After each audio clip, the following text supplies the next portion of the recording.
Matagumpay na nagsagawa ng medical, dental, optical mission at free haircut ang sangguniang barangay ng San Nicolas sa pangunguna ng kapitan na si Rigor Enriquez, katuwang ang ilang organisasyon at mga volunteer. Tinatayang umabot sa mahigit kumulang 500 katao ang pumunta sa nasabing aktibidad sa covered court ng barangay nitong linggo. Ayon sa kapitan at iba pang mga miyembro ng sangguniang barangay, bahagi ito ng mga programa para sa fiesta at layon din na matulungan ang hindi lamang mga taga San Nicolas, ngunit maging ang mga karating barangay. Itong aming medical mission, dental mission, at saka libreng gupit, at saka ito ay para sa mamamayan ng taga San Nicolas. Open naman para sa lahat, kahit hindi taga San Nicolas. Ang namin estimate is 500 or more. Sari-saring NGO ang nag-organisa nito.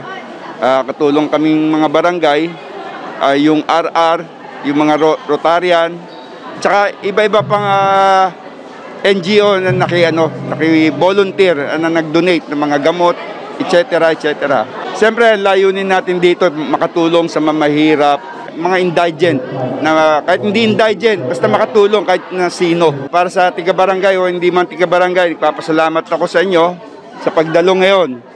Ngayon pa lang, nag-start na, marami na rin tao. Yung iba, maya-maya pa siguro. So muli, maraming salamat sa inyo. Mayroon tayong nagaganap na medical mission na sa pamumuno ni Kapitan Rigor at ng Barangay Council. Ito ay inesponsoran po ng RR Brothers, pamangkin ni Kap at ng mga kanyang mga kamag-anakan. Ito ay hatid ng Barangay San Nicolas sa mga taga San Nicolas para sa ating pangangailangan sa kalusugan, sa dental, at libreng gupit na rin po para sa mga taga San Nicolas. Lahat po ng taga San Nicolas ay maaaring makabail ng mga libreng medical at haircut. Meron nga pong mga ilang kapitbahay na barangay na nakakarating rin naman.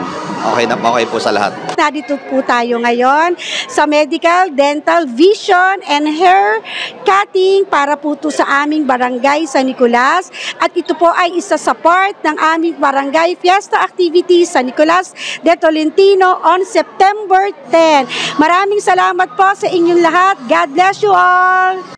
Umaasa naman ang mga mamamayan sa Barangay San Nicolas na madadagdagan pa o maulit pang muli ang nasabing proyekto na nakatuon sa kalusugan ng bawat residente ng nasabing barangay.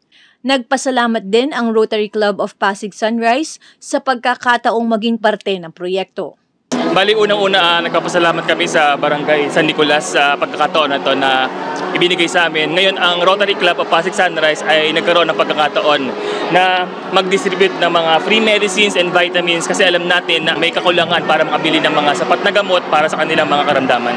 Maraming salamat po. Unang-una sa Panginoon, kay Capricorn, sa mga konsehal namin, sa mga staff ng barangay, sa mga sa SK na tumatakbo, sa mga kabataan.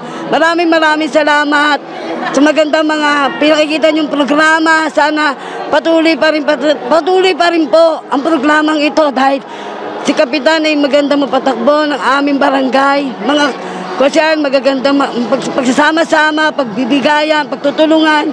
Sana po mabigyan kami ng mas maganda pa rito ng mga plataforma na gagawin ni Kap, ng mga konsyal. Salamat po. Salamat sa staff ng barangay. Salamat po sa PHA. Salamat po sa mga tanod na nagbabantay. Lahat ng doktor nila magagaling. Magaang ang kamay, nabunutan ako na wala ako naramdaman sakit. Nagupitan ako, magaang din ang kamay ng tao. Nabipi ako, maayos naman ng ginawang pagtanggap sa akin ng health center. Dahil sa mga mabubuti sila, okay naman po. Wala naman pong problema. Sa salamin po, maayos naman po. Nabigyan ako ng libre salamin. Napacheck up pa aking mata ngayon ko na naranasan niyo. Maraming salamat po. Thank you po. God bless. God bless, Capricorn. Sana marami ka pa matulungan na tao. Mga konsyal, makatulong kayo sa amin. Maraming salamat po. Ako si Luan Peñano para sa latest ng iNews Pasig.